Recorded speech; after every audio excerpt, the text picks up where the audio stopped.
죄송합니다. 다시 시작할게요. 네, 그래서 오늘 목차 같은 경우에는 제 취직활동 개요에 대해서 간략하게 설명을 드리고, 그 다음에 이제 여러분들이 흔히 알고 계신 일본 취업의 플로우, 뭐 ES부터 시작해서 웹테스트, 면접, 그리고 면접에서 가장 고민이 많으신 부분이 기업 분석, 그리고 그 외 부분을 다루고, 그러고 이제 질의응답을 진행하는 순서로 오늘 진행해 보도록 하겠습니다.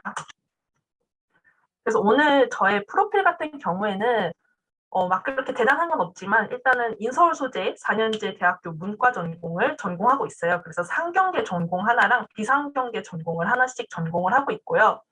그리고 2023년 23졸로 이제 IT 대기업 S사랑 대기업 K사 이제 두 개의 회사로부터 내정을 받았습니다. 그리고 직종은 모두 문과 종합직으로 내정을 받았고요. 그리고 저 같은 경우에는 뭐 일본에서 교환학생이라든지 워홀이라든지 아니면은 어학연수 같은 이제 장기 거주 경험이 없고 그냥 여행을 조금 짧게 다녀온 게 일본 경험의 전부라고 할 수 있습니다. 그 다음에 이제 취직 활동의 개요 같은 경우에는 저 같은 경우에 서류 탈락을 정말 많이 했어요. 그래서 서류 탈락만 한 34 정도 했던 것 같고, 그리고 이제 한국에서 진행하는 일본 취업 박람회로 이제 커리어 인 재팬이랑 글로벌 일자리 박람회에 참가한 경험 있고, 이후에는 경험이 이제 2022 8월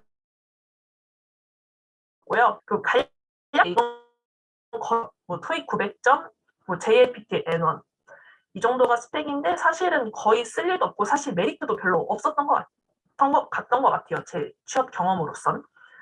그리고 이제 작년 3월 딱 1년 전이죠. 그래서 코렉 스터디 21기에 참가 경험이 있고 스터디 외에도 사실 되게 다양한 코렉 프로그램 서비스를 활용했던 경험이 있는데 이건 순차적으로 뒤에서 말씀드리도록 하겠습니다.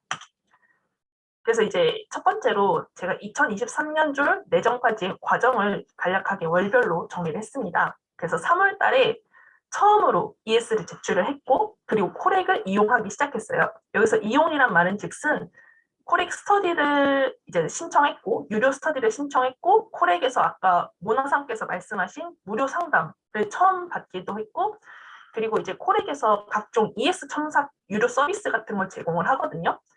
이것들은 이제 코렉에 있는 서비스를 다 뽑아먹기 시작했어요.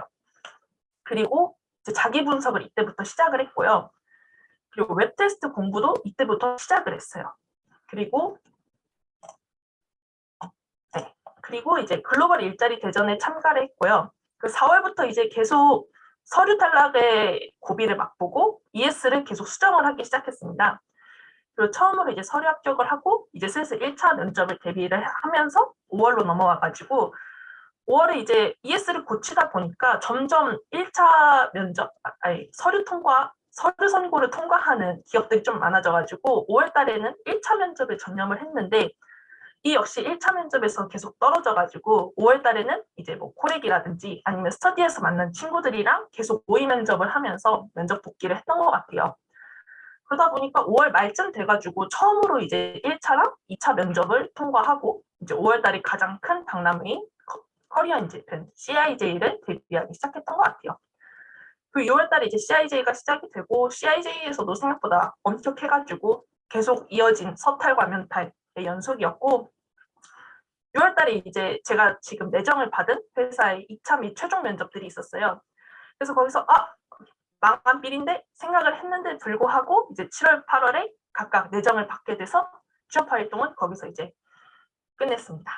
이렇게 어떻게 보면 한 5개월? 이제 길게 보면은 6개월의 취업 활동을 한 셈이라고 볼 수 있습니다.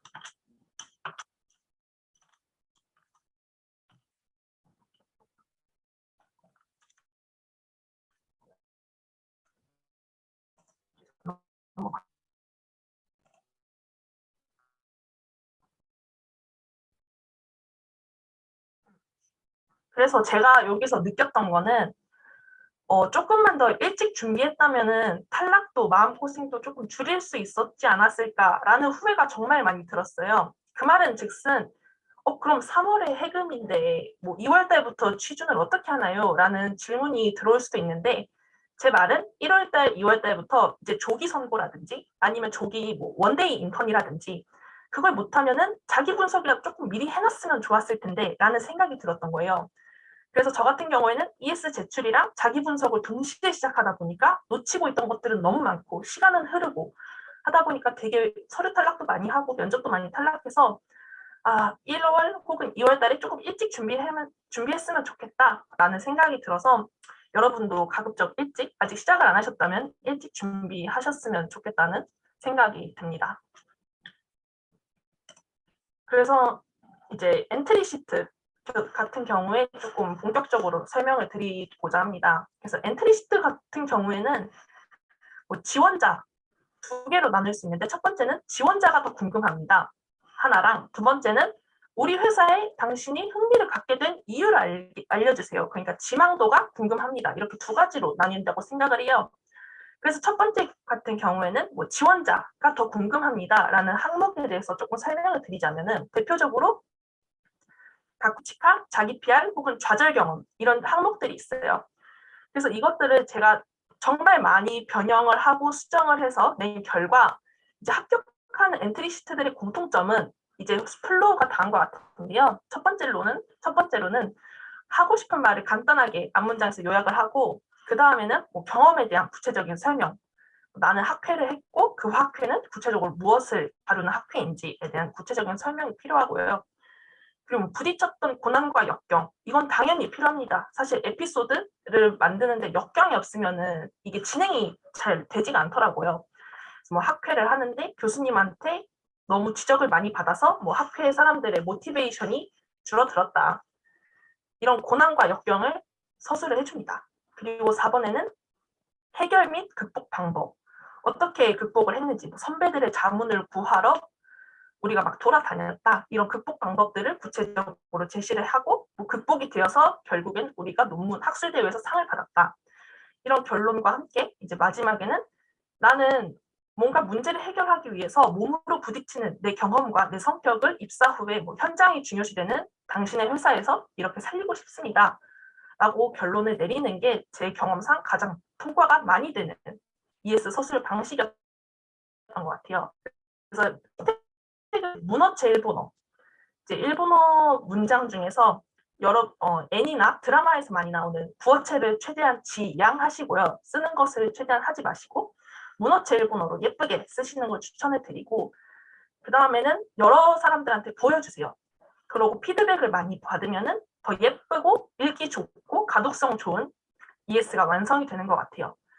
그 다음에는 이제 직관적으로 이해. 딱 읽자마자 얘가 그래서 뭔 소리를 하는 거지? 라는 생각이 안 들게 직관적인 이해가 좀 필요한 것 같고요. 그 다음 이제 나중에 면접 얘기할 때 설명을 드리는데 후카보리 대비를 하시면서 ES를 작성하시는 게 좋을 것 같다고 생각이 들었습니다. 두 번째 같은 경우는 뭐 지망도가 더 궁금합니다.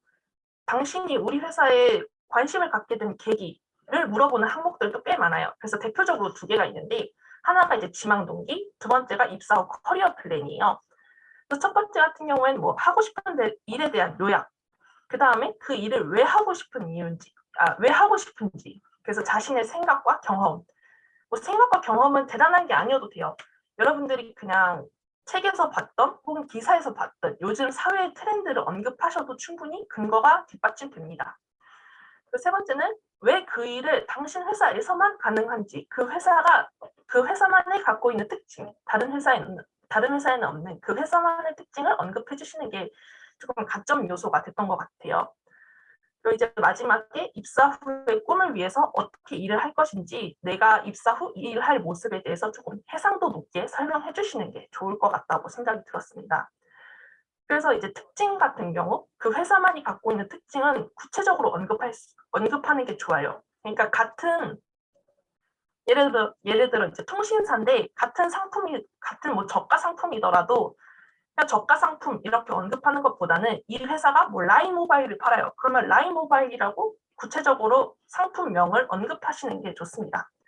그래야 이제 지망도가 조금 더 높아 보이는 게 어필이 되니까 이제 특징을 구체적으로 언급하면 좋고 그리고 자기 PR에 제시된 자신의 강점과 일관성이 있으면 좋아요.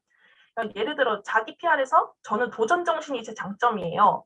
하고 이제 지망 동기에서 나는 너네 회사가 메타버스 사업에 관심이 있는 것 같아. 따라서 내 도전 정신을 살려서 메타버스 사업에 조금 더 도전 정신을 발휘하고 싶어. 라면 이제 당신의 이 사람의 성격이 대충 보이는 거죠. 이 사람은 도전 정신이 되게 강한 사람이겠구나. 나는 이 사람의 일관성이 보이기 때문에 조금 더 가점 요인이 됐던 것 같아요.